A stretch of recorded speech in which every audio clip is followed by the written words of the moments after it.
रघुवीर समर्थ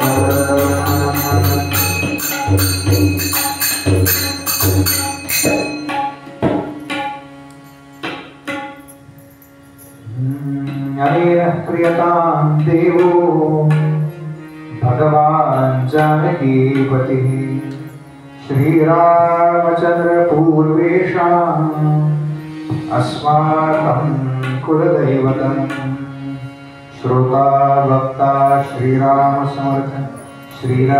समर्थ जय जय रघुवीर समर्थ।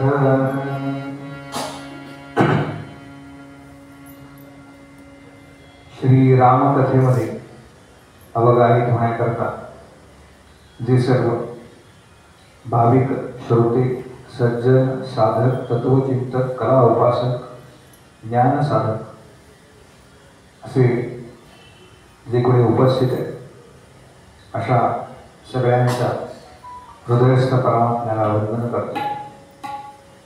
कथेकरता कोणी कीर्तनकार प्रवचनकार वैदिक याज्ञिक असे आले असतील तर त्यांना स्वतंत्र वंदन करतो। आणि आजच्या कथा भागाला सुरुवात करण्यापूर्वी जो आपला नित्याचा क्रम आहे तो म्हणजे एकश्लोकी रामायण। एकश्लोकी रामायणाचा पाठ करू। अर्धे दिवस सांगणार आहे पाठीमागून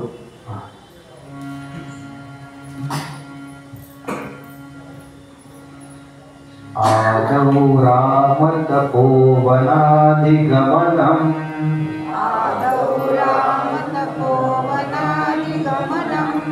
हत्वा मृगं काञ्चनम्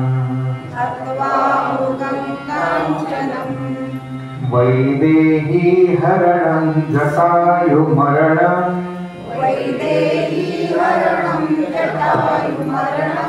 सुग्रीव संभाषणम् वालीर्दलनं समुद्रतरणम् लंकापुरी दाहनम् पश्चात् रावण कुंभकर्ण हननम्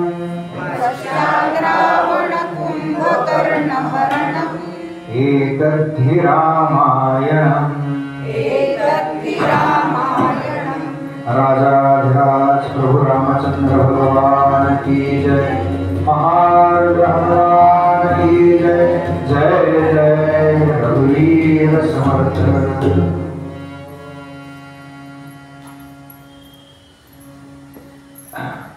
काल हेमाताईंना सांगितलं होतं जाताना की तुम्ही उद्या पद म्हणा आणि त्या लगेच हो म्हणाल्या। मी आल्यावर त्यांना विचारलं की आजचं लक्षात आहे ना?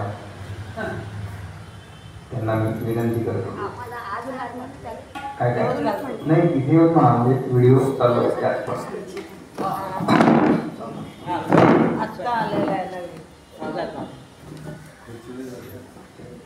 माईक तुमच्याकरता ठेवा चालू आहे।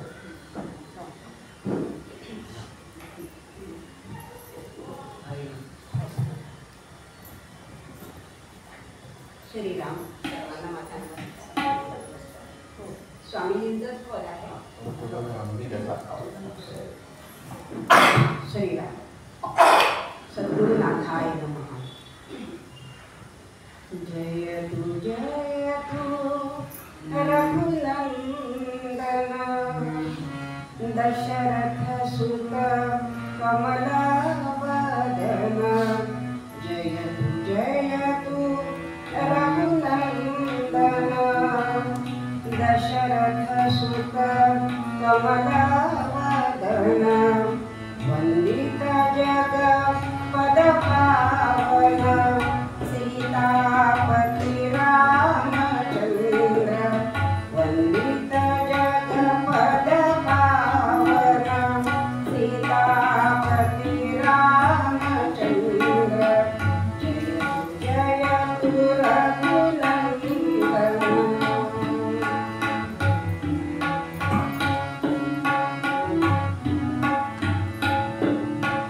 श्यामल धनु परमा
कालच्या एपिसोडमध्ये काय झालं विचारी काय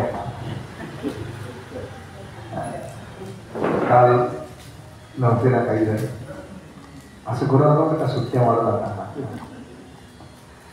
काल आपण बघितलं की सुमंत्राने दशरथ राजाला त्या ऋष्यशृंग ऋषींबद्दल सगळी माहिती सांगितली आणि सुमंत्र असे म्हणतात की एका पुराणामध्ये मी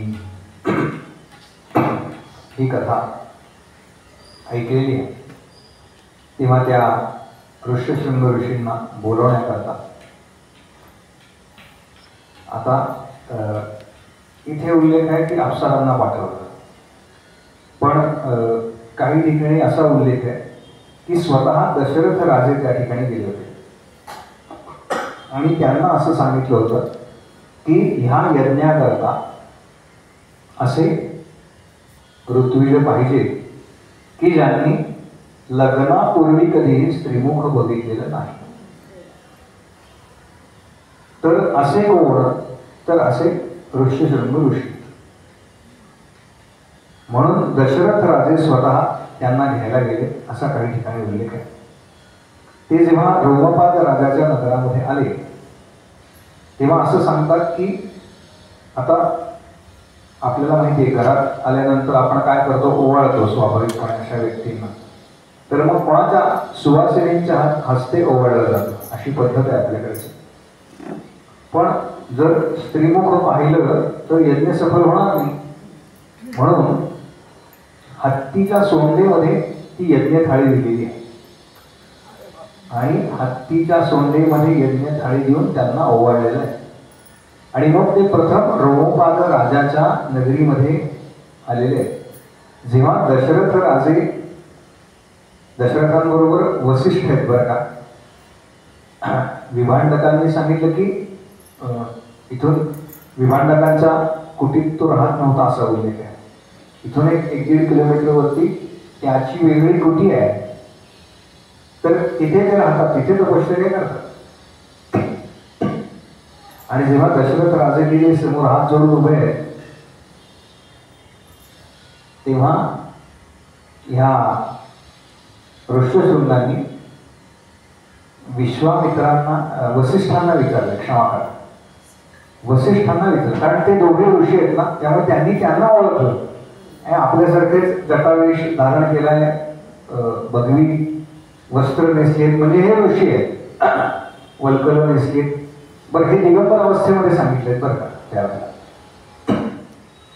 तेव्हा त्यांनी दशरथ राजाकडे बघून असं विचारलं की हा प्राणी कोण आहे, कारण त्यांच्या अंगावरती राजवस्त्र आहेत ना.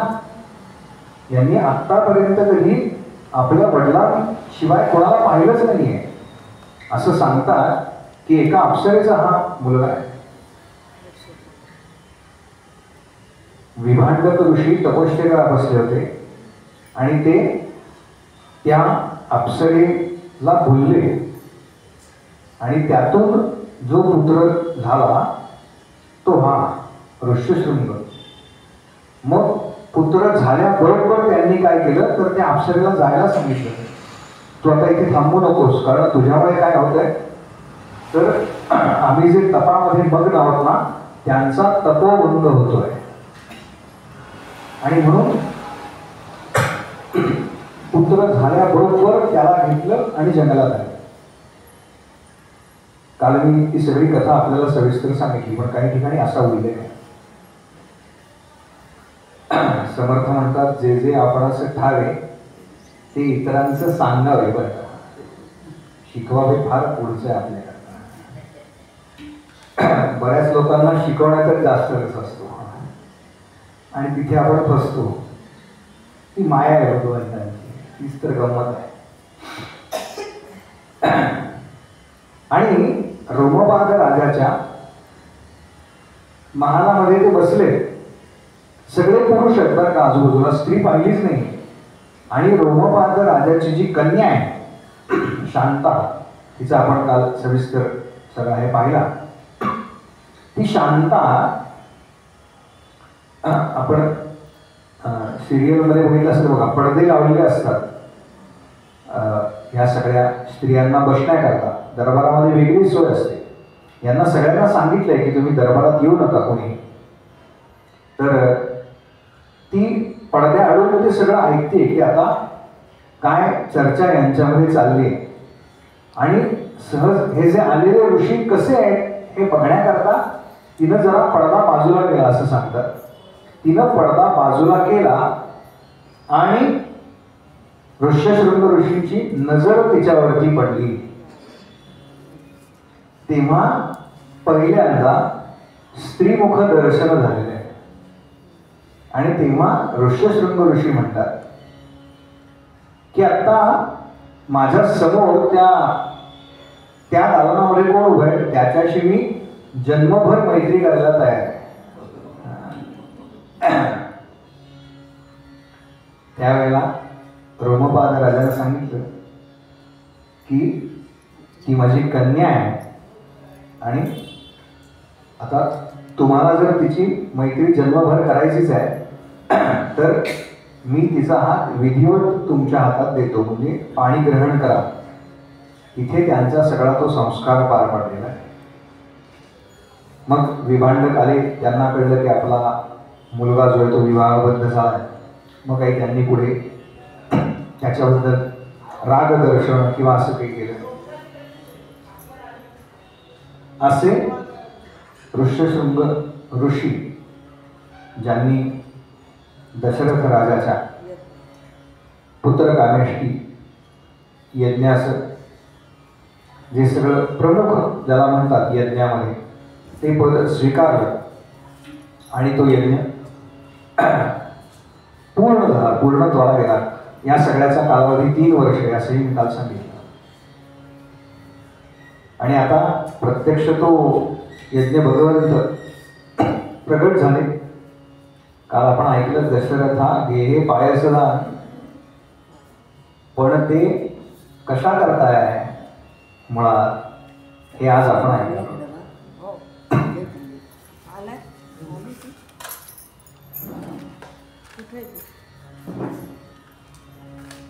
विश्रमा नावाचे ऋषी आहे आणि या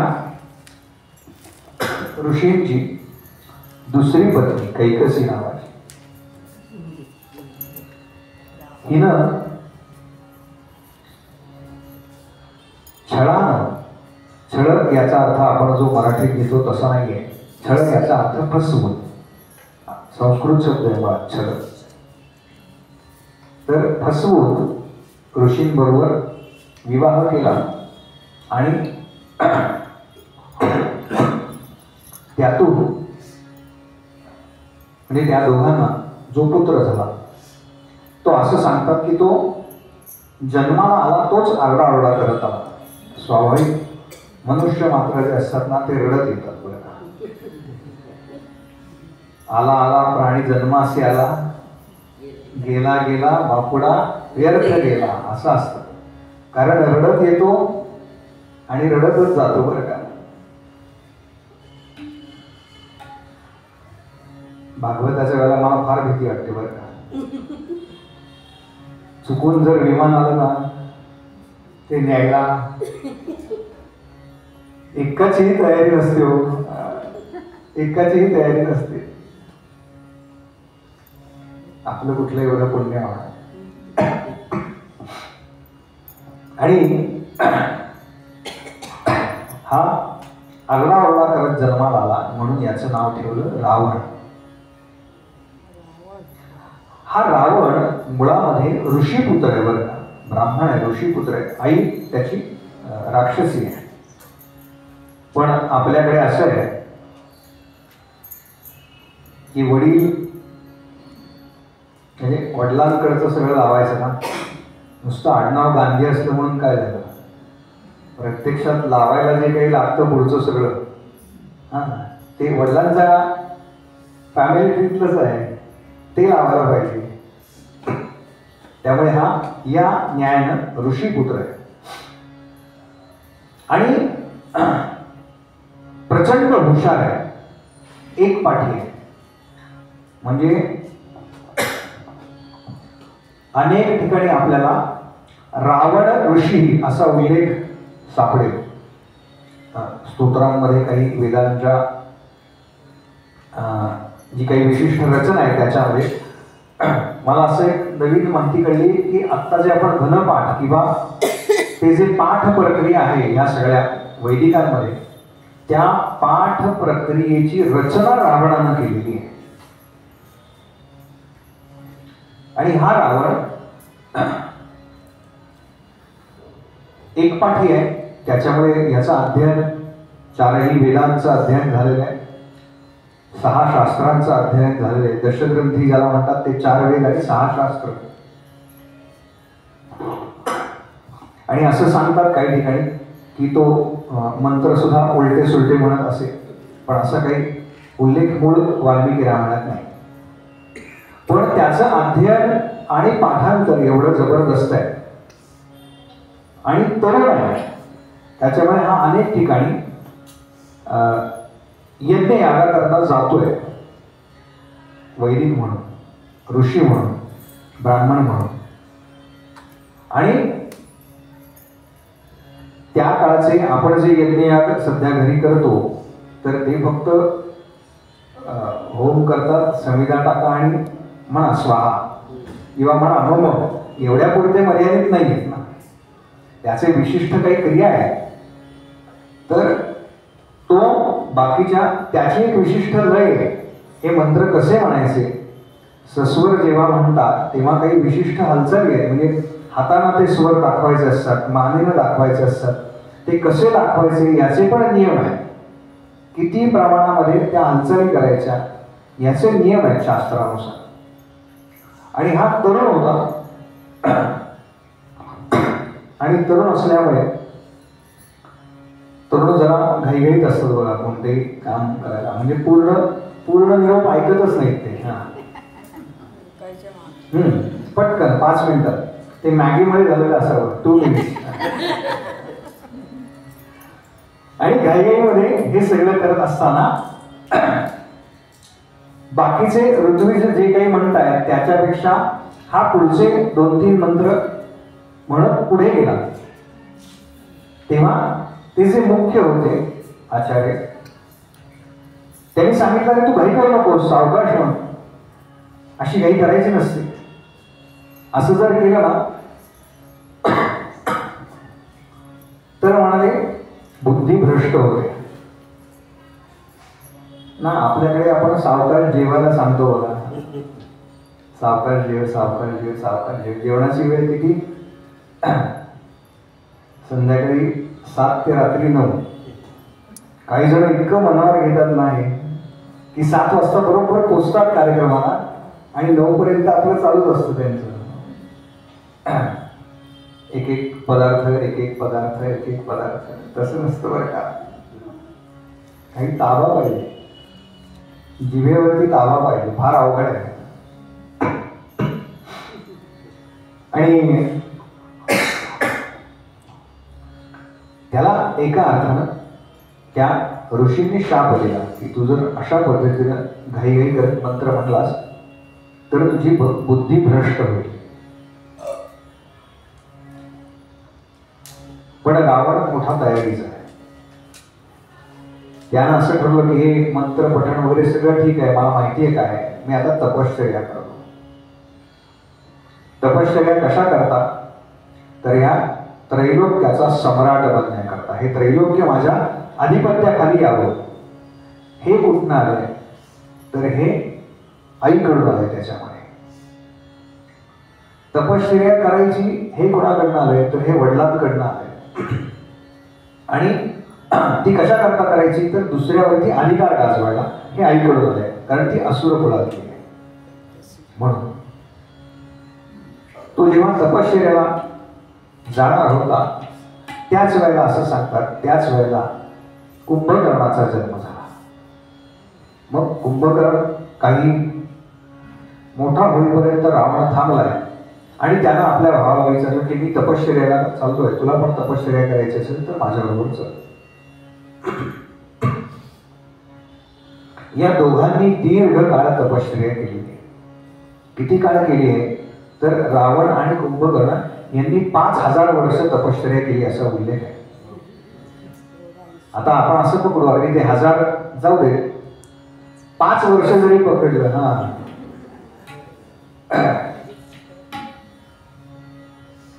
मला सांगा आम्हाला चातुर्मास जमत नाही हल्ली.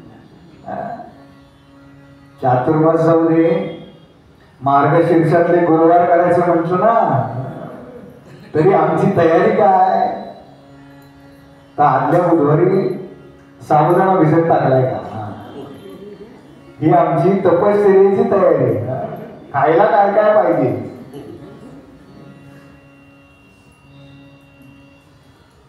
बरं तो मुद्दाम जास्तच भिजवायचा म्हणजे संध्याकाळी वडे करता येतात त्याचे. माझ्याकडे फार मजा असते बरं का. आई आहे, पत्नी आहे आणि वहिनी आहे, आमचं एकत्र कुटुंब आहे ना, त्यामुळे हे असे खाण्याची रेलचेल असते आमच्याकडे. आपल्याकडे उपवास असा शब्द आहे बरं का. उपवास म्हणजे जवळ बसणे, भगवंतांच्या जवळ बसणे असा त्याचा अर्थ आहे. आपण त्याचा उपास केला आणि फल आहार, फळांचा आहार घ्यायचा, तो फराळ केला. मग फराळाला काय, उपास मज लागला, नाट्य इथे पण इथे म्हणणार नाही. खारक्या मोजक्या 6, उकडीले बटाटे 10, बरं का, असा आपला उपास असतो. त्याला अत्यंत कठोर तपश्चर्या केली, 5000 वर्ष तपश्चर्या सांगितली. ब्रह्मदेव प्रसन्न झाले. रावण मुळात शिवांचा उपासक आहे. ब्रह्मदेव प्रसन्न झाले, त्यांनी अनेक वर त्या तपश्चर्येच्या पहिल्या तपश्चर्येमध्ये मागून घेतलेले. कुंभकर्णाला विचारलं तुला काय हवंय.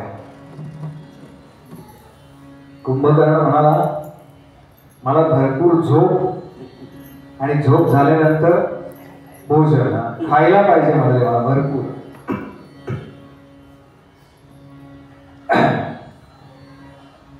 ब्रह्मदेव म्हणाले तथास्तु, हरकत नाही. बघा आपल्याकडे असतात ना असे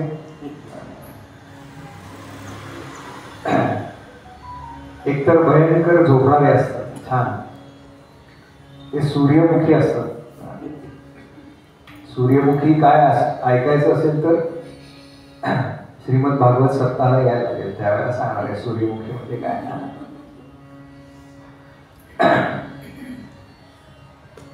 आणि झोपणारे असतात, प्रचंड खाणारे असतात. असं सगळं झालं, त्याला वर मिळाला, हा संतुष्ट झाला आणि निघाला आणि यांनी अप्सरा पाहिल्या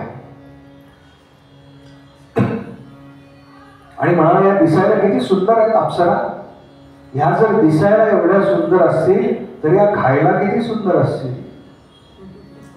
हो, आणि म्हणून यांनी 5 अप्सरा खाल्ल्या असा उल्लेख आहे. 5 अप्सरा खाल्ल्या आहेत. आणि सरस्वती देवींना राग आला त्याचा.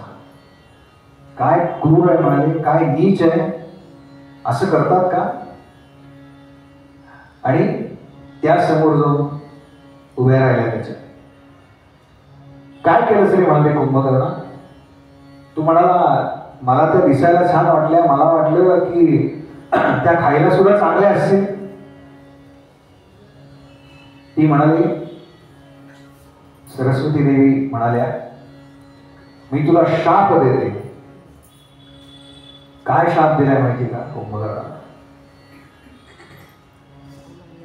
इथून पुढे तुझ्या मुखातून जो शब्द निघेल तो फक्त वेदांतामधला असेल. बरं का, तो राक्षस आहे ना म्हणून त्याला असा शाप दिलाय. आणि आपण कुंभकर्णाचा आणि रावणाचा संवाद काढून बघा, कुंभकर्णाचा आणि रामाचा संवाद काढून बघा, तो वेडवाकड एकही शब्द बोललेला नाही. धर्माला सोडून एकही शब्द तो बोललेला नाही. याचं कारण सरस्वतीनं त्याला दिलेला हा शाप आहे. त्याच्या दृष्टीने शाप आहे, तो असुर कुळातला आहे. सज्जनांचे शाप असतात ना, ते सुद्धा कल्याणकारक असतात आणि दुर्जनांचे आशीर्वाद सुद्धा दुःख देणारे असतात. दुःख देणारे असतात.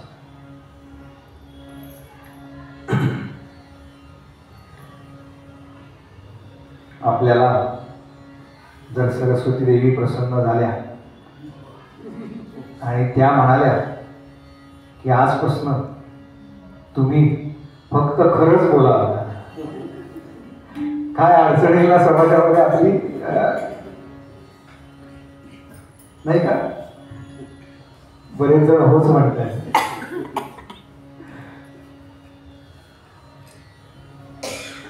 लक्षात घ्या, लक्ष्मी रोडची अनेक दुकानं बंद पडतील बरं का. ते आपण वस्त्र घालतो ना, तिथे गेल्यावर तो दुकानदार म्हणतो छान दिसतीये बाई तुम्हाला साडी. प्रत्यक्षात त्याला म्हणायचं असतं ही माझ्या दुकानातनं लवकर विकली गेली म्हणजे परवडली, माझ्या गळ्यात पडायला नको, पण तुम्हाला छान दिसते असं तो म्हणतो.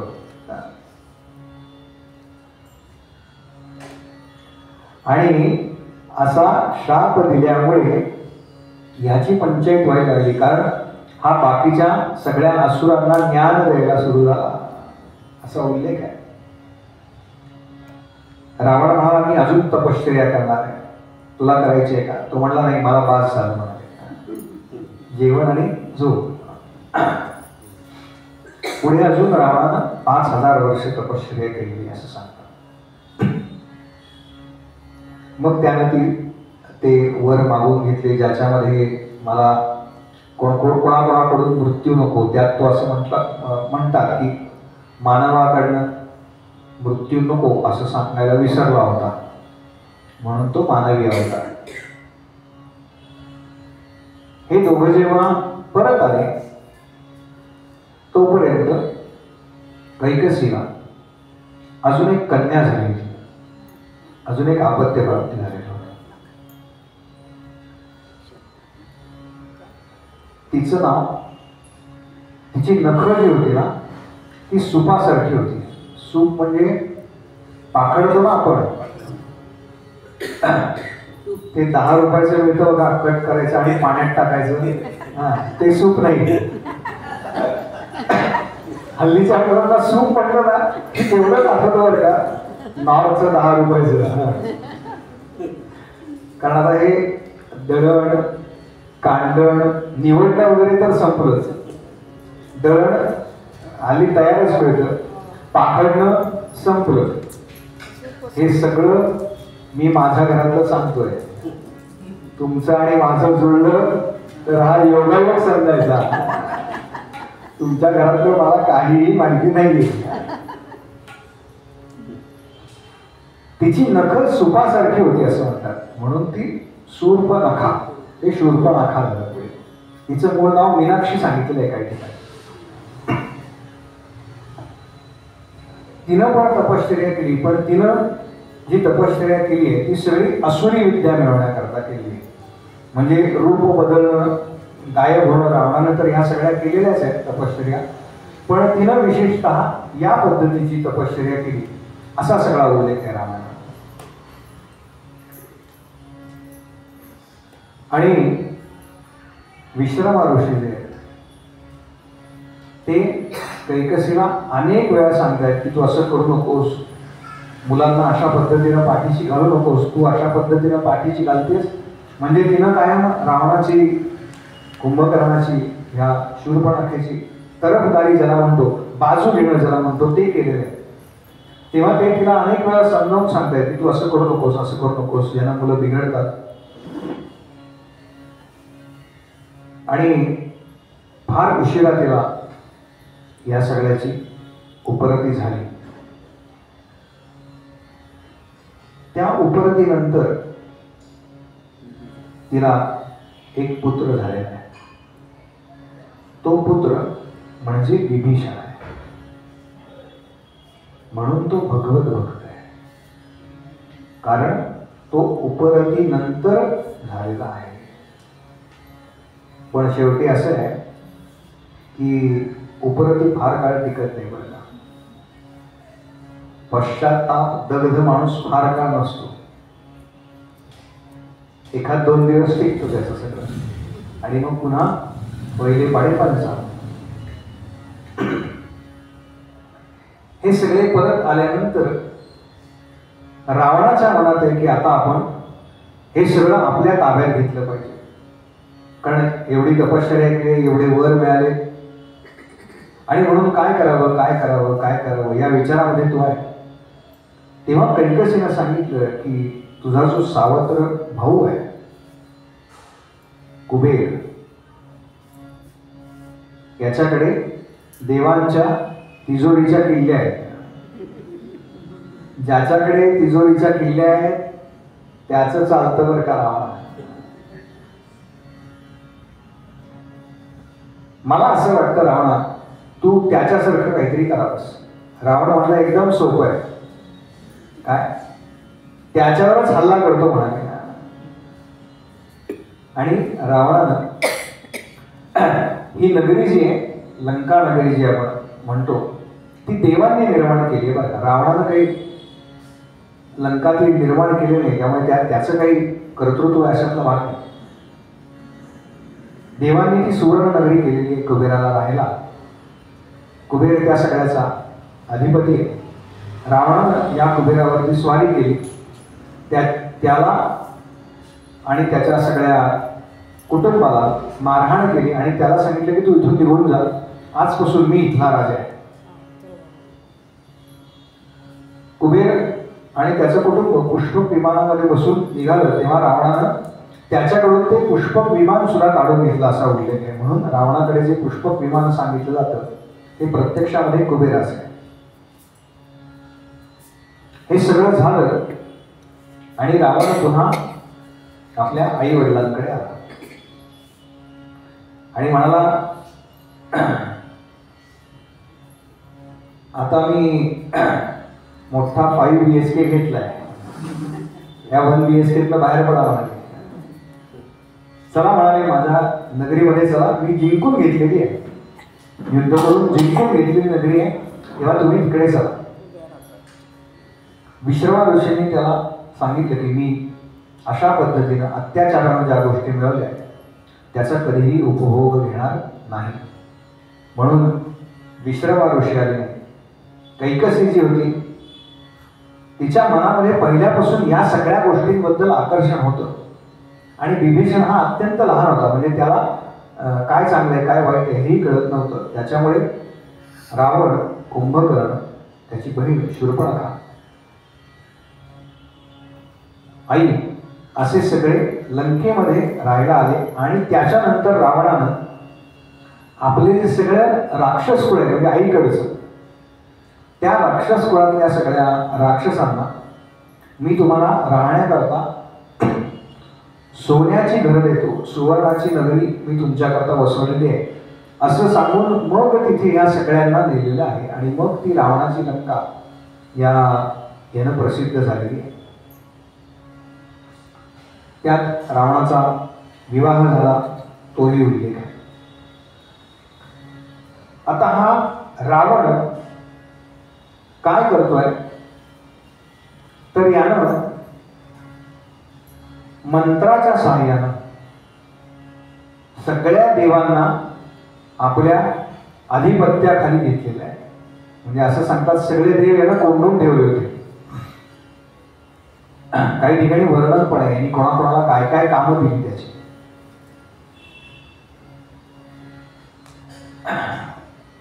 वरुण देव जो आहे त्या वरुण देवाला रस्ते आणि लंकेतल्या सगळ्या नागरिकांचे कपडे धुण्याचं काम दिलेलं आहे. पवन देवाला लंकेतले नागरिक उठण्यापूर्वी त्यानं रस्ते झाडून साफ करायचे. हे पवन देवाकडे काम दिलेलं आहे बरं का. अशा एक एक देवाला एक एक एक एक एक एक काम दिलेलं आहे. गणपतींना काय काम दिले माहिती आहे का? तर जे वाळत टाकलेले कपडे आहेत ते आणून राजवाड्यामध्ये त्याच्या गड्या घालून ठेवायचे, हे काम गणपतींना दिलेलं आहे. याचं कारण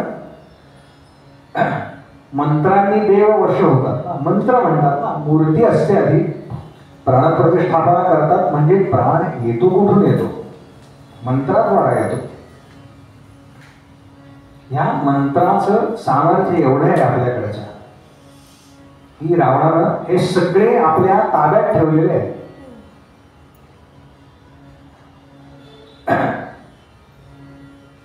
आणि एक दिवस हे सगळे देव त्या रावणाच्या त्रासाला कंटाळून ब्रह्मदेवांकडे गेले.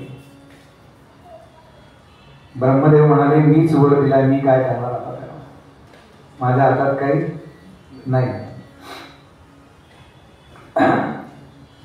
शिवजी म्हणाले, मी सुद्धा काहीही करू शकत नाही कारण तो माझा भक्त आहे. मग म्हणाले, चला भगवान महाविष्णू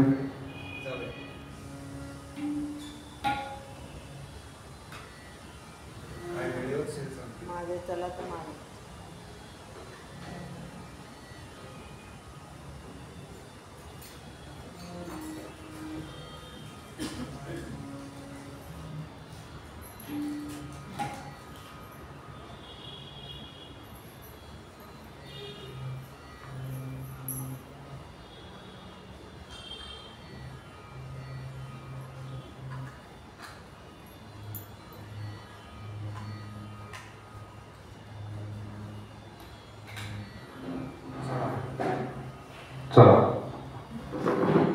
महाविष्णूंकडे जाऊ. आणि तेव्हापासून प्रथा सुरू झाली. एक मुख्यमंत्री आणि 2 उपमुख्यमंत्री.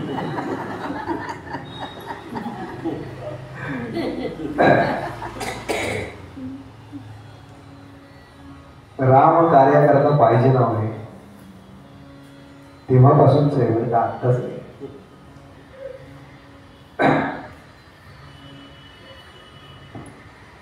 भगवान महाविष्णू म्हणाले, काही काळजी करू नका, माझ्या अवताराची वेळ आता जवळ आली आहे.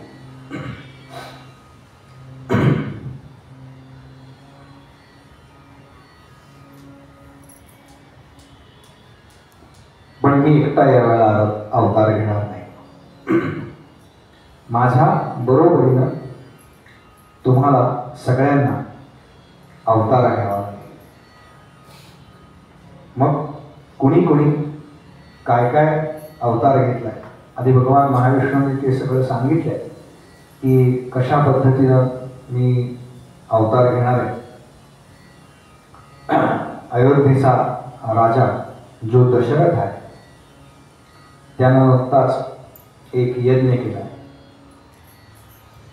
आणि ती जी नगरी आहे ती अवतार घेण्याकरता योग्य आहे. याचं कारण असं आहे की साक्षात इक्ष्वाकूचा तो वंश आहे, रघुराजाचा वंश आहे.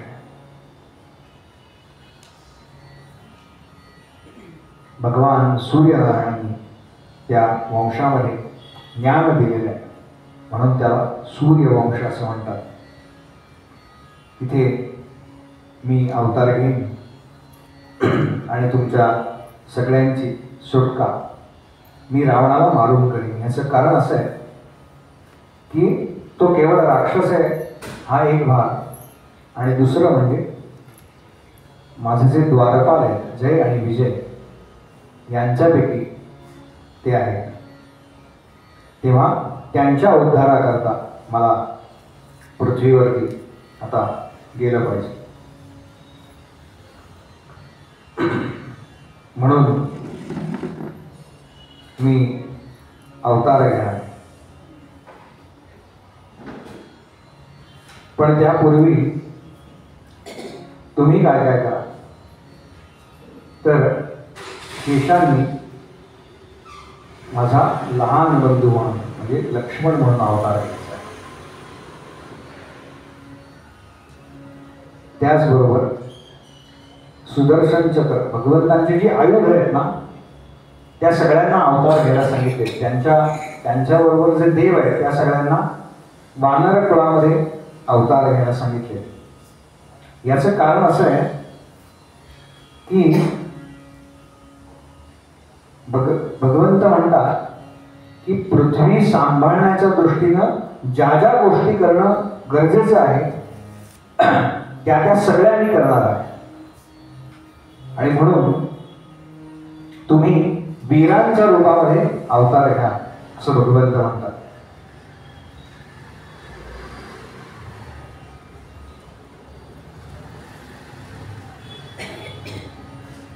महात्मा, ऋषी, सिद्ध, विद्याधर, नाग, चारण यांनी अस्वर, वानर या रूपांमध्ये जन्म घ्या.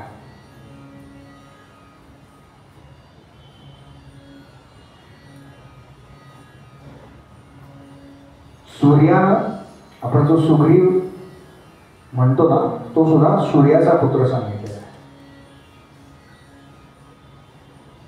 सुग्रीव म्हणजे सूर्यपुत्र म्हणून सुग्रीव जन्म घेईल. याचं कारण असं आहे की ज्ञानाची देवता आहे आणि हा अत्यंत ज्ञानी सांगितला आहे, हुशार सांगितलेला आहे.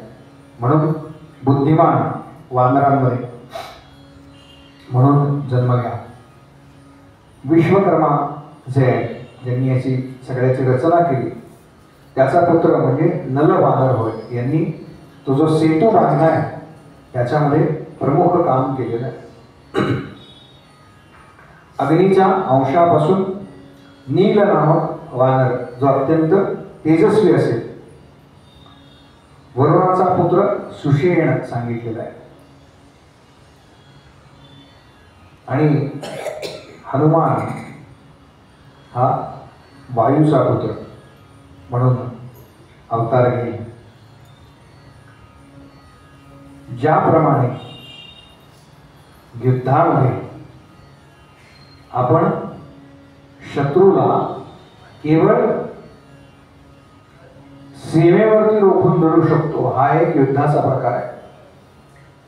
आणि दुसरा म्हणजे प्रत्यक्ष त्या शत्रूच्या भूमीवरती जाऊन त्याला मारायचं, त्याला संपवायचा, हा एक प्रकार आहे.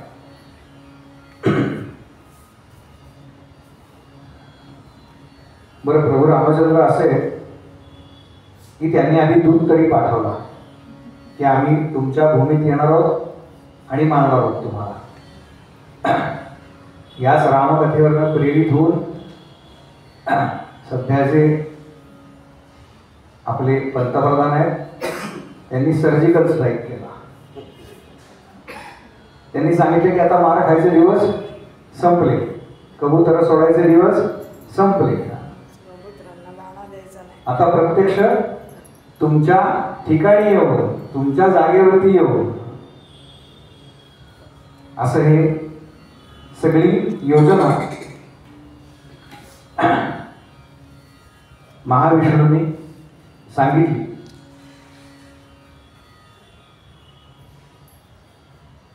आणि त्या तीनही ज्या राण्या आहेत त्यांना दशरथ राजाने तो पायसाचा प्रसाद दिलेला होता. आणि त्या प्रसादाचा परिणाम त्यांच्या शरीरावरती दिसायला लागला. काय परिणाम दिसायला लागला तर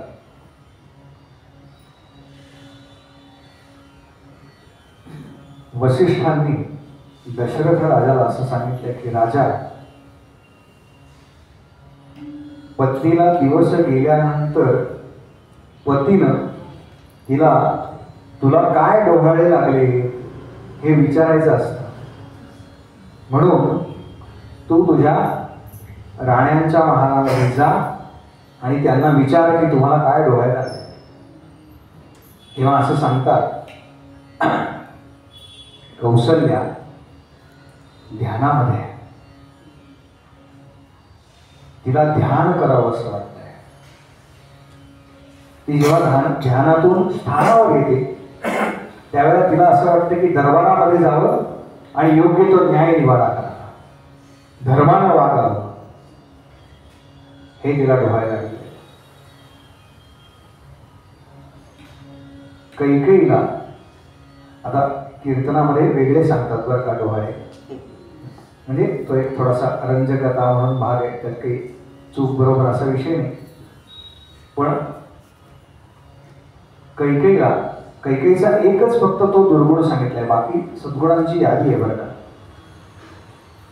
तिला असं वाटतंय की कौशल्येचं दास्य करावं, आणि असं सांगतात की जसे डोहाळे लागतात ना तसे पुत्र, म्हणजे तसं अपत्य निपजतं.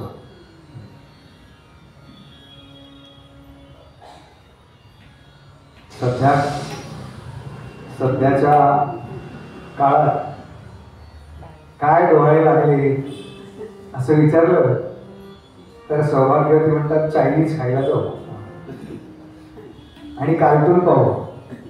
ते कार्टून पाहिल्यावरती आपलं कार्टून कसं काय होणार नाही का. हॅरी पॉटर पाहिल्यानंतर कसं काय तो युद्ध करू शकणार की नाही. चार थोबाडीत खाण्याकरता आधी 10 मारता आल्या पाहिजेत ना. एवढी तयारी पाहिजे आमची, शारीरिक आणि मानसिक पण पाहिजे.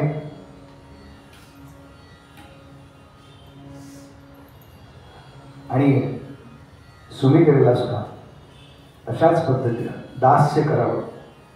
आपली जी मोठी बहीण आहे तिचं दास्य करावं असं सांगितलंय.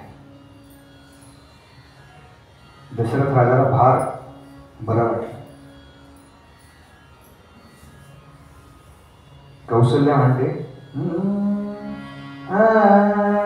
आणारे धनुष्य मारीण रावणा, आणारे धनुष्य मारीण रावणा, आणारे धनुष्य मारीण रावणा, सज्जना रक्षणा करीन, सज्जन रक्षणा करीन, आणारे धनुष्य मारीन रावणा, आणारे धनुष्य मारीन रावणा, मारीन रावणा, मारीन रावणा.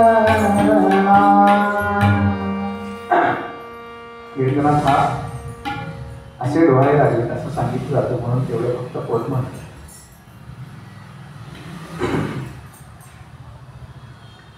आणि प्रत्यक्षामध्ये नवमास भरले तिन्ही राहण्याचे. आणि तो चैत्र मास उजाडला.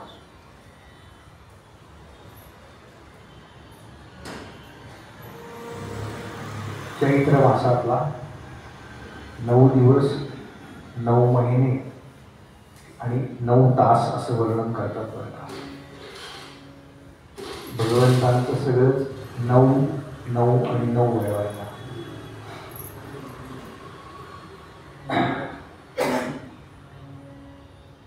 तिथी सुद्धा भगवंतांनी निवडली ना ती नवमी. याचं कारण असं आहे, भगवंत सांगतात नवमी नवमी नवमी. मी जेव्हा जेव्हा येतो ना तेव्हा तेव्हा मी नित्य नूतन नवीन असतो, म्हणून नवमी. 9 महिने 9 दिवस 9 तास आणि तिथे सुद्धा नवमी. चैत्रातले ते उष्ण वारे व्हायला लागले. बरोबर माध्यान्नीची वेळ.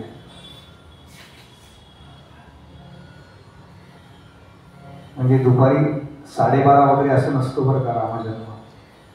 त्या दिवसाचा, त्या नवमीचा सूर्योदय बघायचा आणि सूर्यास्त बघायचा, याचा बरोबर मधला काढायचा बऱ्याच वेळेला कीर्तनाला विचारतात मग ते 12:40 का 12:30 तर त्याचा काही संबंध नाही बरं का.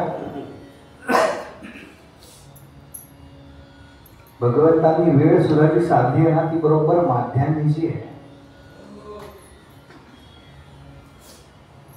प्रखर सूर्य डोक्यावरती आहे आणि चैत्रातलं ऊन सहन होत नाही बघा. म्हणजे एक अर्धा पाऊण तास जर आपण फिरलो ना त्या उन्हामध्ये तर आजारी पडतो. इतकं प्रखर असतं ते चैत्रातलं. भगवंत अशाच वेळेला प्रकट होतात जेव्हा सगळेजण आपापल्या घरामध्ये आहेत, बाहेर कोणी नाही.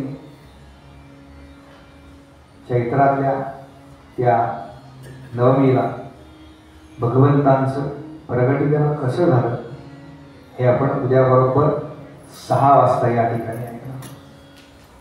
सुरुवातीला साई ते पद आपल्याकरता सादर करेल उद्या आणि त्याच्यानंतर पुढचा कथावर आपण घेऊया. कोमल वाचा आणि मग दोन्ही आहेत.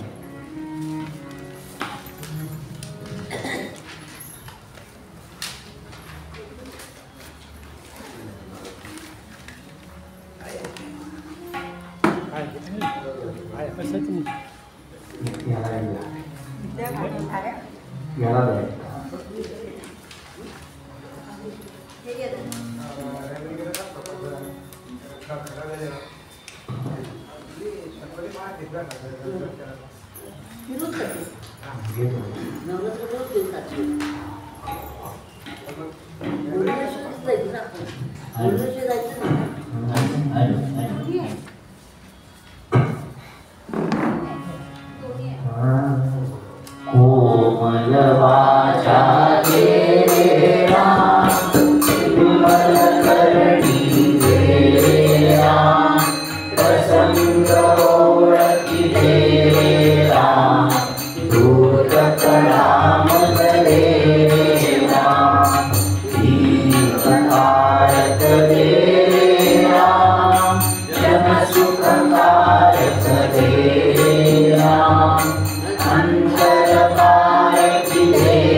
Brahma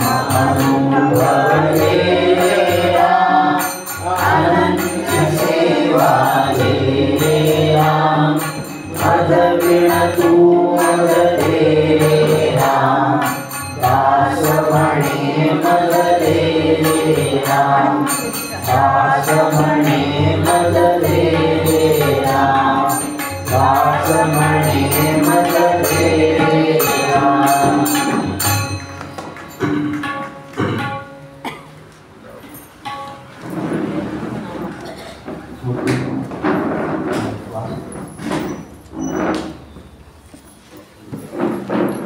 एकच मिनिट.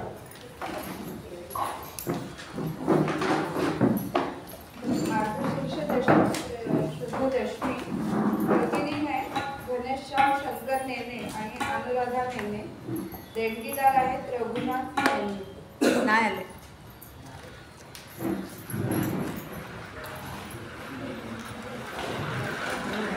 देवर्षी नारद महाराज की जय. प्रतिनिधी नाही यशवंत नारायण मराठे आणि देणगीदार आहेत सुधा अरविंद कुलकर्णी.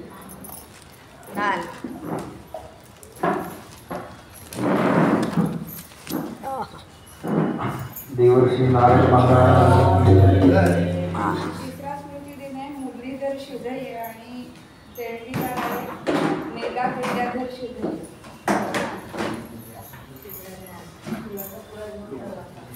हो.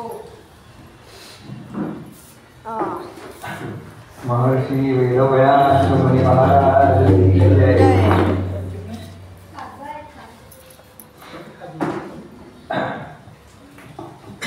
आरती करूया. साफल्या निजवल्या कौसल्या माता भूकन्या अनन्या वैमान्य सीता केशरवकर परिवर भरता निज भ्राता दशरथोपनायक धन्य शोभिता. जय देव जय देव जय रघुपतिता भारती ओ वाळू त्रिभुवननायका. जय देव जय देव आचार्य गुरुवर्या कार्याचे फळ कविकुळ मंडल मंडळ संसार मूळ सुरवर मुनिवर किन्नर जाती सकळ धन्य तो दास भक्त प्रेमळ. जय देव जय देव जय रघुकुळ टिळका आरती ओ वाळू त्रिभुवननायका. जय देव जय देव सत्राणे उद्दाणे ओंकार वदनी कलिकलम भूमंडळ सिंधू जलगगनी कळाडिले ब्रह्मांड भागे त्रिभुवनी सुरवर नरनिशाचर त्याला भरणी. जय देव जय श्री हनुमंता तुमचे प्रसादे नवी कृतांता. जय देव तुमले पाताळ उठला प्रतिशब्द थरथरला धरणी धर्मांनीला केलं कडाडले पर्वत उच्छेद रामी रामदास शक्तीचा शोध. जय देव जय श्री हनुमंता तुमचे प्रसादे नवी कृतांता. जय देव नवी कृतांगण दीन चरण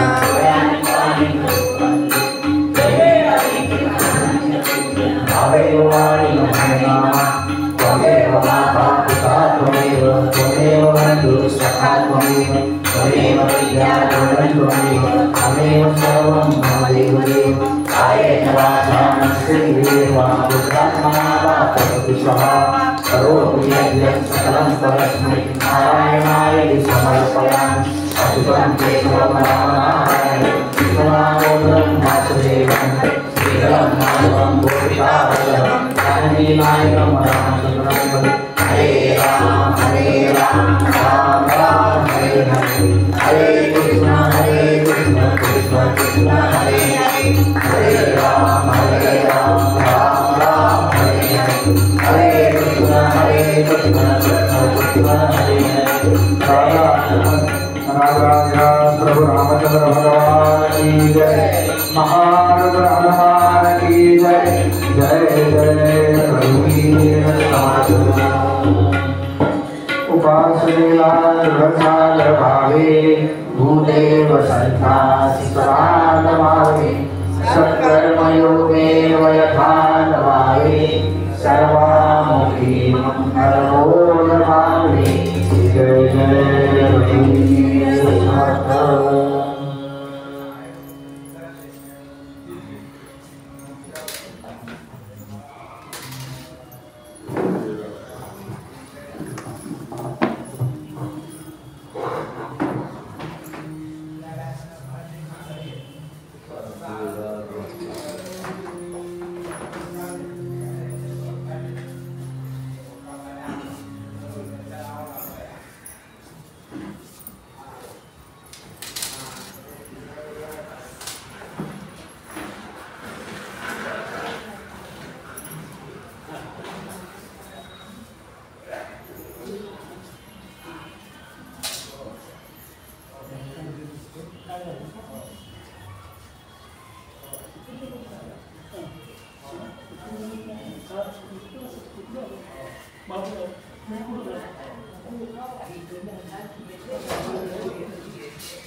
का